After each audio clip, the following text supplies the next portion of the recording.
आज संपूर्ण जग आंतरराष्ट्रीय योग दिनाच्या उत्साहात रंगून गेलं। भारतासह जगभरातील सुमारे 2,500 ठिकाणी सामूहिक योग अभ्यासाचं आयोजन करण्यात आलं। नागपूरसह राज्यभरातही हजारो नागरिकांनी योग करून निरोगी जीवन आणि मानसिक स्वास्थ्याचा संदेश दिला। यंदाचा योग दिनानिमित्त पंतप्रधान नरेंद्र मोदी यांनी कोलकाता येथील रेड रोड इथं आयोजित मुख्य कार्यक्रमात सहभाग घेत योगाचं महत्त्व अधोरेखित केलं।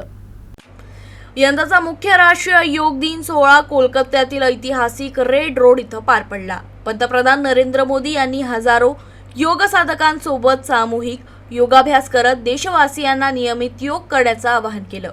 यावेळी त्यांनी योग ही भारताची प्राचीन परंपरा असून तो केवळ व्यायाम नसून शरीर, मन आणि आत्मा यांच्यात समतोल साधणारी जीवन पद्धती असल्याचं सांगितलं।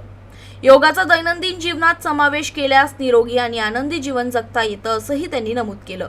कॉमन योग प्रोटोकॉल अंतर्गत देशभरात सामूहिक योगाभ्यासाचं आयोजन करण्यात आलं।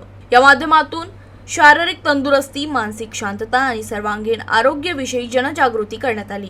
महाराष्ट्रातही मुख्यमंत्री देवेंद्र फडणवीस यांनी योग दिन कार्यक्रमात सहभागी होत नागरिकांना नियमित योग करण्याचं आवाहन केलं। योगामुळे शरीरासोबत मनही निरोगी राहतं असं यावेळी त्यांनी सांगितलं। राज्यातील शाळा, महाविद्यालय, शासकीय कार्यालय तसंच विविध सार्वजनिक ठिकाणी मोठ्या उत्साहात योग दिन साजरा करण्यात आला।